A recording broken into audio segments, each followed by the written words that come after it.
He's hot! Blowing the pins in 5!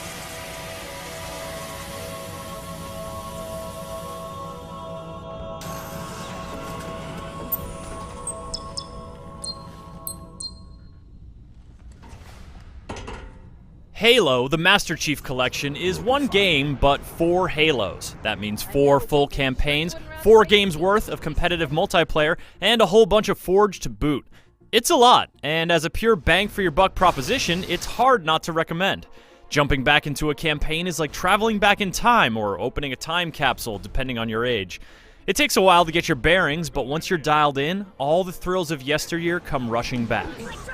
Romping through levels with a friend, taking on the fierce challenge of legendary difficulty, loading up that one level just to mess around with vehicles, all of these joys are well preserved. Competitive multiplayer is a different story.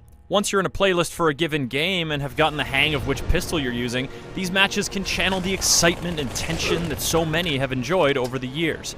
Unfortunately, serious matchmaking problems make this scenario all but unattainable as of this review. Developer 343 Industries is working diligently to get everything up and running, but it's unclear how long it will be until all the included multiplayer options are readily available, and how many players will stick around that long to populate matches.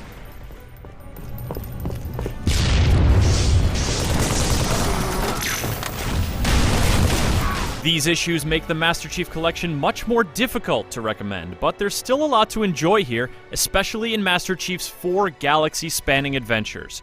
Between them, they span 11 years of Halo-dom, and to jump between campaigns is to do a kind of developer-assisted time travel.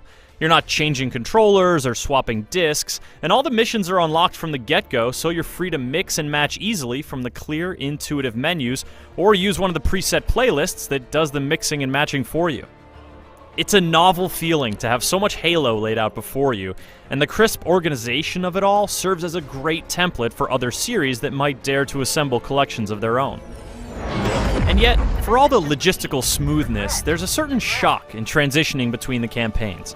It's not just the visual differences, though those are striking even with the 2 remastered anniversary editions. It's the movement speed, the weapon handling, the cadence of combat, the flow of level design, the dramatic pacing. All of these elements vary significantly between the 4 campaigns. Getting recalibrated is a strange, sometimes bumpy sensation, even if you've played all these games before. Immediate. Grid Kilo 2-3 is hot. Recommend mission abort. Roger, Recon. Let's start with Halo Combat Evolved Anniversary. I reviewed this game 3 years ago for GameSpot and rated it an 8. And you know what? It's still great. The story of what happened when humanity found a Halo is still an intriguing one. And even though you can feel Master Chief's age in his measured movement speed, the combat systems have an internal consistency that make them great fun to play around with once you've gotten your touch back. Unlike in the Xbox 360 release, switching between original and anniversary visuals is now instantaneous. And though the updated environments are much more lush and appealing than the old ones, it's really cool to see how well a lot of the architectural design holds its sense of alienness and foreboding all these years later. There it is!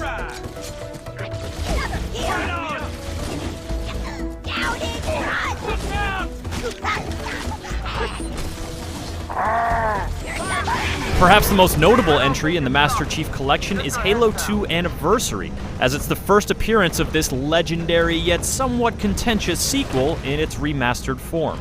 The immediate standout is the new cutscenes, done by the Halo 4 cutscene folks at Blur Studios, who are just phenomenal. The new videos look gorgeous, and though they cover the same dialogue, they do so with a flair for cinematography that the originals lacked. They even made the confusing visual debacle of the Gravemind look sinister and powerful and toothy and gross. Ugh, it's so good. The anniversary visuals themselves look pretty great too, especially in the Earthbound levels where the original visual design was a bit more pedestrian. Switching between the two instantly is a delight, though sticking with the anniversary look often rewards you with environmental details that simply weren't there before. However, you'll also have to contend with more extremes of light and dark. The blinding barrage of enemy artillery can completely white out your screen, while the dark corners of buildings might make you reach for your remote to up your TV's brightness or switch to the original visuals in hopes of understanding where exactly you are. There are a few oddities in the remastered audio as well. Miranda Keyes sounds like she just took a rip off a helium balloon. Yes, sir. Though, honestly, that's probably my memories of Halo 3 Keyes interfering, because she actually sounds similarly tinny in the original Halo 2 cutscenes. A few of the updated weapon sounds made me yearn for the originals, but remastered visuals are always paired with remastered sound, so there's no splitting the difference. The brasher new SMG sounds disappointed me personally, but the new orchestration is so good that I usually just stuck with the remastered presentation.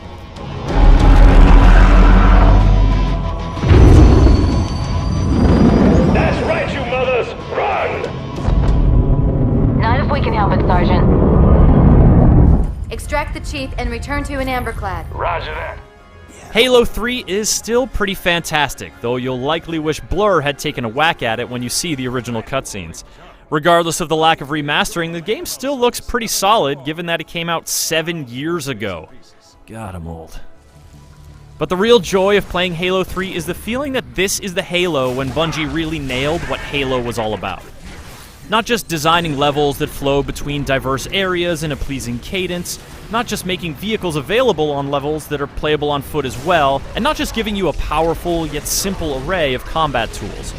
What Halo 3 does really well is frequently create situations where you have significant choice about how to approach a combat scenario. This flexibility, which was present to a lesser degree in the previous games, allows playing solo, playing co-op, playing on a harder difficulty, playing with skull modifiers on, to all feel like different endeavors. You're not just using your solo normal difficulty strategies and executing them better. Instead, you're attempting daring stunts when you're feeling confident, and you're experimenting with different approaches when you're feeling overwhelmed. Halo 3 cultivates these moments, and as a result, it feels like a challenge, and it feels like a playground, which are some of the best feelings that video games can create. Playing Halo 4, in the context of the first Halo trilogy, is to reinforce how much it feels like a new chapter for the series. It's a kind of shifting of gears, literally because Master Chief can now sprint, and narratively because there are new characters introduced and new lore delved into, with dialogue, character development, and cinematography that is the best the series had seen so far. It is distinctly of this era of gaming, and requires the least recalibration for folks who have been keeping relatively current with their shooters. The modernization of Master Chief's combat mechanics doesn't sweep away the traditional series' strengths, which are still prominent here, but rather it updates them and makes him feel like a proper super soldier. Only he's not the only super soldier around anymore, and hearing people treat him with something less than utter reverence signals the start of a new trilogy as much as any gameplay update or new enemy type.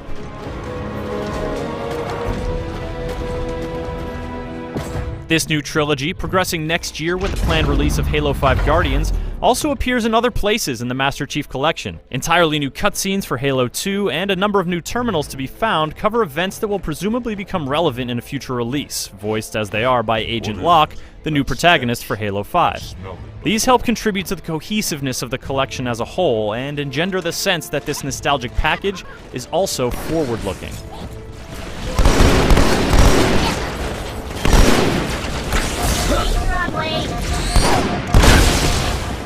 So there's a ton of action to sink your energy sword into on the campaign side, and the same should be true for the multiplayer side. With 4 games worth of competitive combat, including both classic and anniversary maps for Halo 2, as well as Halo Combat Evolved's original action online on console for the first time, there's a lot of arenas and game modes to get into. Combat Evolved's Vicious Pistol, Halo 2's dual wielding, Halo 3's equipment, and Halo 4's armor abilities are some of the major differentiators, but there are a host of other mechanics, balance tweaks, and visual changes that make each era distinct. Hopping between them can feel like a kind of whiplash, but the through lines that have kept Halo multiplayer near the top of the heap shine through. Diverse map design, great vehicles, and versatile weapons all contribute to an ever-shifting combat dynamic in which your best strategy one minute might be your worst the next. There's always something you can do better, and when you outmaneuver a tough opponent, it's sublime satisfaction. At its best, the Master Chief Collection is able to recreate these moments, but as of this review, it almost never does. Getting into an online match can take upwards of 10 minutes, if it even works at all. Once you're in, you're often confronted with lopsided teams and small player count. At the end of the match, you're usually left hanging on the post-game report, not put into a lobby to join another match. Backing out and re-entering a playlist sometimes causes the game to crash.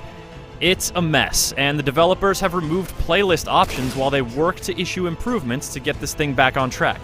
Despite their frequent progress updates, it's unclear how long these issues will persist, when the full slate of playlists will be restored, and how many players will be around to populate matches once everything is in order.